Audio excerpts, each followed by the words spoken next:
Pero para entender el fallo de la Corte Internacional de La Haya, sus alcances y también lo que viene para Colombia, hemos invitado a Sala de Prensa a María Teresa Haya, que es asesora internacional de Noticias Caracol. María Teresa, bienvenida. Gracias por acompañarnos.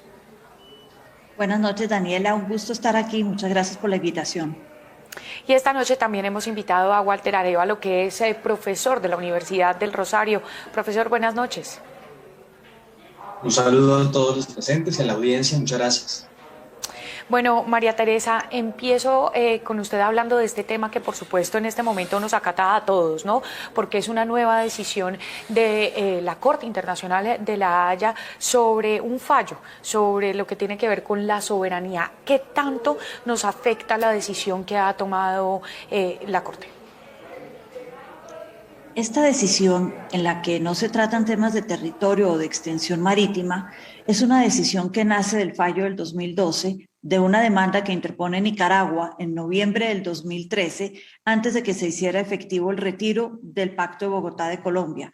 En ese sentido, ellos pretenden que se cumpla lo fallado en el 2012. Nos afecta en cuanto que la Corte dice, señores Colombia, ustedes no están cumpliendo con el fallo del 2012 en algunos temas, en algunos nos da la razón. Por ejemplo, como lo decía el canciller Londoño, las líneas de base de los decretos nicaragüenses para trazar un límite marítimo. Por otro lado, nos dice, ustedes, Colombia, han seguido usando el mar, utilizándolo, pescando, la Armada ha seguido moviéndose como si nunca hubiera habido fallo en el 2012. Eso no es así, el mundo cambió para ustedes en el 2012, acepte el fallo. Ahí es donde nos afecta lo que dijo la Corte esta mañana. Profesor, le pregunto a usted cómo califica este fallo. ¿Es bueno, es regular, es malo para Colombia o los tres? ¿Y en qué sentido? Bueno, la verdad es que hay que entender que esta decisión está en un contexto específico de los procedimientos de la Corte Internacional de Justicia, que son los casos donde hay demanda de reconvención. No son muchos los casos en donde un Estado logra presentar una demanda de reconvención contra quien originalmente lo demandó. Nicaragua nos demanda, nosotros presentamos demanda de reconvención, y son muchos, menos aún los casos en donde una de las demandas de reconvención funciona. Entonces no hay que perder de vista que aunque nos hacen dos llamados de atención muy importantes. El llamado de atención en cuanto a los actos específicos, los probados, tres, de una lista infinita que presentaron y solo probaron tres de la Armada. Y la situación que ya bien explicaban de la colisión de los ejercicios de interdicción marítima con los espacios de la zona económica exclusiva. Si bien eso ocurre, y eso es una condena para Colombia en materia de responsabilidad internacional, le dan la razón en un argumento fundamental, que es el argumento de las líneas de base rectas, pero también en la adecuación de la zona contigua integral en lo general a el derecho del mar consuetudinario. Eso es fundamental porque en gran medida implica dos cosas, y creo que ahí hay que hacer una aclaración, y es, si tiene zona contigua integral y si la zona contigua integral está allá, sí están diciendo que implementamos algo del fallo. No es que lo hubiéramos obviado completamente, pero además, si nos dicen que las líneas de base rectas de Nicaragua son incorrectas, implica que sí vamos a tener un ajuste importante, porque recuerden que es que a partir de donde se fijan las líneas de base rectas es de donde se cuentan los espacios de 12, 24, 200 y la posible existencia del límite exterior de la plataforma continental. Entonces, con ese contexto, yo creo que hay muchos elementos que encontrar que son benéficos para las distintas narrativas de Colombia. Sí. María Teresa, digamos que una de las preocupaciones mayores, porque cada vez que hablamos de una decisión tomada por la Corte Internacional de La Haya, se piensa que es que se sigue perdiendo territorio, ¿no? Allí en esta zona pues en la isla de San Andrés, digamos que ¿qué tanto perjudica esto a los raizales, a la gente nativa de esta zona de Colombia? En este caso, como se dijo antes, no se perdió territorio, no fue un fallo que delimitara nuevamente el espacio marítimo o el territorio colombiano. A los raizales los afecta en dos o tres temas. El primero, el derecho a la pesca, que para ellos es fundamental, es parte de cómo viven y de tener unos ingresos importantes. En este sentido, la Corte dijo no a la pesca en la zona económica exclusiva. La palabra clave es exclusiva. Si es exclusiva, señores Colombia, ustedes no pueden pescar ahí. Entonces, a los raizales los afecta en el sentido de que hoy solo pueden pescar en el mar territorial, es decir, las 12 millas primeras cercanas al Cayo o a la isla. Pero lo bueno de este fallo es que dice, sin embargo, reconocemos la zona contigua y reconocemos, es decir, 12 millas más, y reconocemos el derecho de navegación de los raizales, no solo por la zona contigua, sino por la zona económica exclusiva para llegar a otro sitio de pesca donde sea mar territorial colombiano. Es decir, les da una continuidad, los conecta. Reconoce a través de la zona contigua la conexión del archipiélago y reconoce explícitamente el derecho de los raizales a navegar por estas zonas para llegar a uno u otro banco de pesca. Eso es muy importante para ellos. Entonces, les reconoce eso. En cuanto al tema ya de raizales, dice, no logró el gobierno de Colombia aprobar el tema de ancestros, es decir, esto es un derecho ancestral. Presentó 11 casos, pero la línea de tiempo no era lo suficientemente explícita. Sin embargo, reconocemos que el tema de los raizales es un tema importante para los dos países. Por lo tanto, señores Colombia, señores Nicaragua, siéntense, negocien en favor de los raizales, que es un tema que a los dos beneficia. Es decir, a los raizales se les reconoció el derecho a la pesca en ciertas zonas, el derecho a la navegación, que es muy importante para ellos, y se instó a los gobiernos a negociar en el favor de ellos. Sí, profesor, con esto que dice María Teresa, ¿eso significa que los raizales podrán seguir pescando y realizando sus actividades? Porque esa es una de las mayores preocupaciones, ¿no? Sí, en el sentido justamente de lo que explica la doctora María Teresa, lo que queda muy claro es que la pesca de subsistencia, que es habitual en las primeras 12 millas, que queda claro que se puede realizar en la zona contigua que se produce a través de la ratificación de este decreto y que además necesita de ese posible movimiento, de esa libertad de navegación, pues ha quedado garantizada frente a ¿qué? A la imposibilidad de que el otro estado que controla la zona económica exclusiva les haga actividades de interdicción que impidan esto, bien sea en nuestros espacios o en los espacios donde hacen un traslado a través de las libertades del mar. Pero hay un tecnicismo que es importante resaltar que no se ha abordado mucho, y es que la Corte básicamente le dijo a Colombia, esto necesita de 2 pasos, hemos completado el primero. ¿Cuál es? En el derecho del mar siempre se ha analizado caso a caso si existe o no la posibilidad de derechos de pesca históricos de una comunidad de un estado cuando los realizaba en alta mar o en su propio territorio, y después ese espacio marítimo es asignado a otro estado a título de zona económica exclusiva. Y esto ha pasado en casos famosos como el caso Jan Mayen. La Corte dijo, es posible, es decir, si uno después termina de hacer las pruebas que no se probaron, pero que quedaron abiertas, no quedaron negadas, si uno después termina logrando probar esos derechos históricos, sí serían posibles, es decir, completaríamos lo que nos falta, que podríamos pescar en nuestro mar territorial la pesca de subsistencia y después pescar la pesca histórica ancestral en la zona económica exclusiva del otro. Por eso es necesario la apertura del escenario de negociación, que es el que facilita la protección y la consecución de este derecho. Ustedes hablaban sobre el tema del llamado de atención a Colombia, ¿verdad? Por no cumplir lo que hace 10 años se dijo. Pero María Teresa, ¿qué significa que la Corte advierta que Colombia ha violado la soberanía de Nicaragua? Esto es algo, Daniela, que esperábamos desde que Nicaragua demandó a Colombia. Le iban a jalar las orejas a Colombia. La pregunta que se tenía era qué tanto se las iban a jalar. Y de todo lo que han podido decirle, se las jalaron, sí, pero, por ejemplo, sobre el tema de pesca. En cuanto al tema de investigación, Nicaragua acusaba a Colombia de haber hecho investigación ilegal en aguas nicaragüenses. La Corte desestimó el tema diciendo no lo pudieron probar. Como decía Walter ahorita, de los incidentes, que fueron 50 que presentó Nicaragua en un momento para decir, Colombia 50 veces la Armada ha violado los derechos de los pescadores, investigadores y demás que transitan con beneplácito de Nicaragua o que tengan otra bandera en el agua. De estos, la Corte desestimó la gran mayoría guardó algunos y de ahí fue que dijo, Colombia está violando la soberanía.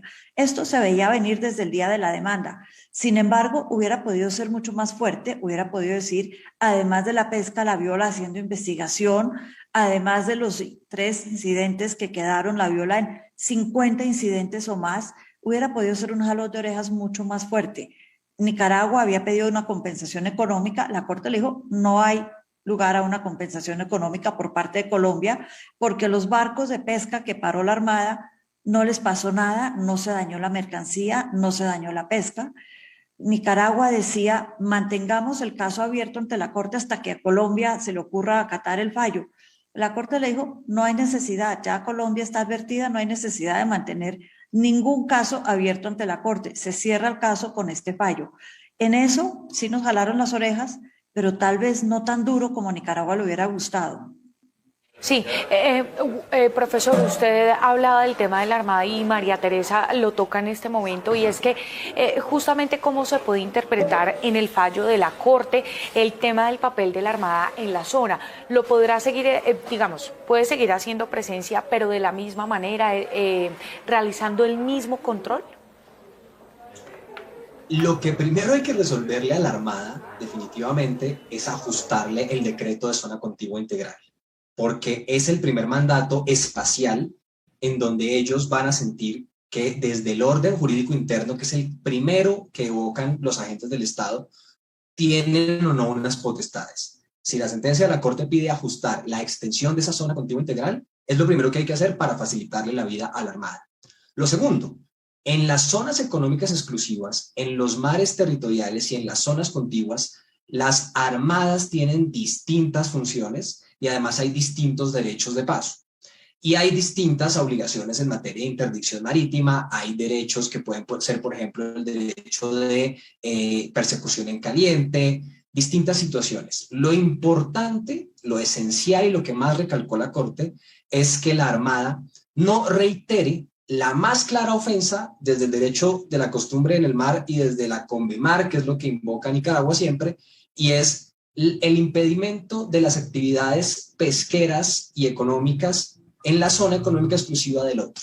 Eso sucede cuando intervenimos navíos, cuando hacemos llamados de radio, cuando no solo nuestra Armada, sino nuestras direcciones marítimas u otras autoridades portuarias, autoridades locales, por ejemplo, dan licencias de pesca donde no deben o licencias de exploración que no deben.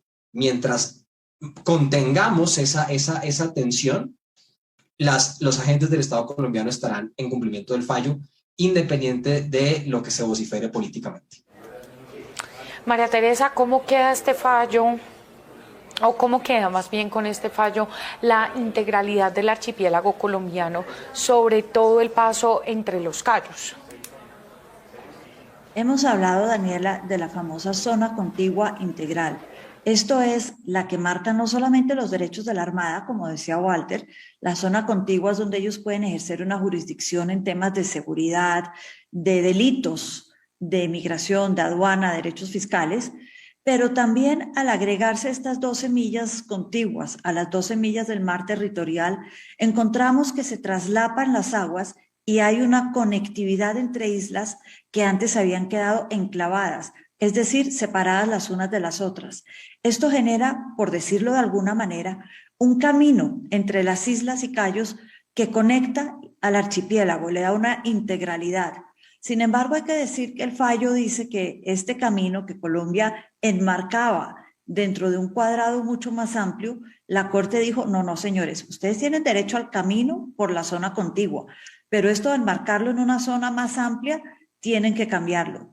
Lo que sí se mantiene, y esto es muy importante para las islas, es esa contigüidad, esa conexión ya avalada por la Corte, que es un paso adelante de lo que se tenía en el 2012. De esta manera pueden transitar entre isla a isla, ir a los diferentes bancos de pesca y moverse entre los cayos y las islas, los raizales en San Andrés.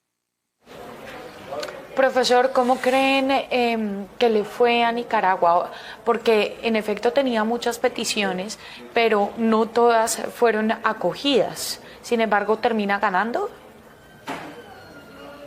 Hay silencios que hablan. y la delegación de Nicaragua en La Haya es muy fuerte y además es una delegación en el ámbito de su embajada que ha estado presente en todos los litigios nicaragüenses. Ellos no han tenido esa alternación de embajadores que nosotros hemos tenido. Y siempre que les ha ido bien, han hecho una alocución, me corregirá María Teresa si no es cierto, ha hecho alocuciones ganadoras. Salen a decir que ganamos. En esta ocasión no hubo una alocución de ningún miembro del equipo, de ningún agente, de ningún representante. Yo creo que ellos no veían posible que el ámbito de la zona contigua integral fuera tan benéfico para Colombia. Yo creo que ellos sí se esperaban la decisión en contra en materia de las líneas de base porque su cálculo de las líneas de base es realmente descabellado, pero no esperaban que la Corte tuviera, si se quiere, ese beneplácito al régimen jurídico establecido en la zona contigua integral. Y eso, que leído es como, Colombia no hizo nada, puede ser leído como una expectativa perdida para Nicaragua que esperaba que le tumbaran la zona contigua integral a Colombia. Sí, es probable, María Teresa, que tal vez en el futuro otro gobierno se siente con el régimen de Daniel Ortega a buscar la firma de un tratado, porque lo escuchábamos de los representantes de los raizales, ¿no? El llamado a dialogar. Yo creo, Daniela, que hay momentos en donde el bien del Estado y la política tiene que estar por encima de la ideología personal de los gobernantes. Y en este caso, el bien de los raizales, yo pensaría que es por el bien de ellos, que es importante que en algún momento se piense dialogar de alguna manera. Puede ser a través de terceros, a través de un mediador, de un facilitador, figuras que existen en el sistema internacional para hablar por el bien de los raizales. Y bueno, falta otra demanda nicaragüense, ¿no, profesor? Que va por más. Ahí lo que busca ampliar es su plataforma casi hasta Cartagena. ¿Qué creen que podría pasar? ¿Hay viabilidad para esto? En ese caso, hay varias circunstancias que tienen que superar antes y que desde el punto de vista geomorfológico, más que jurídico, yo considero que son complicadas. Desde el punto de vista geomorfológico, que es el requisito para declarar que ese objeto geológico existe, hay unas condiciones de continuidad, de extensión natural, de, si se quiere, grosor natural de ese fenómeno que es ese subsuelo, que difícilmente se dan en la zona, difícilmente se dan en la cuenca del Caribe, pero además tienen una natural, si se quiere, impedimento o natural barrera a ese requisito de la continuidad de la plataforma, ese manto que se extiende por debajo del agua desde el continente, que es la presencia del mismo archipiélago. El mismo archipiélago rompe la continuidad. Pero aparte de eso, hay realmente un lío de carácter procesal y de tratados, en ese caso, que la Corte tiene que resolver y no puede resolver vulnerando el propio derecho internacional, y es el valor de una recomendación de un órgano, la Comisión de Límites de la Plataforma Continental, que no es vinculante para Colombia, pero además que es un órgano que reconoce que difícilmente puede hacer recomendaciones extensas cuando existe un litigio. Así se lo dijo y así lo aceptó también Nicaragua en 2010 cuando presentó su primera presentación de límite exterior, que es el primer paso para eso. Entonces, yo creo que ahí hay un miedo grande, porque claro, es un recurso natural inmenso. Además, eso sería una superposición con el agua colombiana, pero hay unas limitantes técnicas que uno esperaría, si se siguen las jurisprudencias internacionales en la materia, que impidan la plenitud de la postura nicaragüense. Finalmente quiero hacerle esta pregunta a los dos y empiezo con María Teresa. ¿Qué debe hacer Colombia en el futuro frente a esta disputa con Nicaragua luego del fallo de hoy? Colombia lo que debería hacer, y en el deber ser hay un trecho muy amplio, es supuestamente, según el fallo, regular nuevamente la zona contigua para evitar ese marco gigantesco manteniendo el camino entre las islas, hablar con la Armada seguidamente también, explicarles qué pueden y qué pueden hacer en dónde dónde tienen esa jurisdicción en la que pueden combatir delitos y dónde tienen simplemente, como lo decía Walter, al igual que cualquier armada de cualquier otro país, tener derechos de estar ahí, de persecución en caliente, así entrar en zonas económicas, hablar con la armada. Eso es lo que debería hacer. Por otro lado, hay que apoyar a los raizales. En el fondo de todo esto, como quedó demostrado después del 2012, hay un problema también de los raizales y de la comunidad en San Andrés que va más allá de la soberanía. Y ese es un problema que se tiene que atender también, de alguna manera. Profesor. Yo me sumaría a todo lo que ha dicho María Teresa, que es muy claro, y es tratar de resolver dentro del intrínculis del régimen interno de derecho en la materia la postura, por lo menos imposible, de la Constitución colombiana como un impedimento para el cumplimiento del fallo. La interpretación que ganó fuerza a partir de 2012 sobre que la Constitución exige un tratado para la implementación del fallo no es cierta, porque esa postura depende de una lectura incorrecta del artículo 101 de la Constitución, que lo que dice es que los límites que ya existen se modifican por tratado que pasa por el Congreso. Eso es distintísimo a que un tribunal fije un límite. Esa postura es la que permite ocasionalmente generar oposición al fallo. Y si hay oposición al fallo, va a haber dificultad en la modificación de las normas, como lo decía María Teresa, y si hay oposición al fallo, pues cómo vamos a querer negociar. Entonces, hay que reconciliar el derecho internacional con la interpretación de la Constitución. Son María Teresa Aya, gracias por estar con nosotros aquí en Sala de Prensa. Muchas gracias, Camila. Buenas noches a todos. Y el profesor Walter Arévalo, gracias por estar aquí también con nosotros en Sala de Prensa. Un gran saludo a las dos y a la audiencia. Y hasta aquí, Sala de Prensa. Seguiremos, por supuesto, haciendo todo el análisis de lo que vaya sucediendo con Nicaragua y San Andrés. Quédense con la programación de Noticias Caracol Ahora. Feliz noche.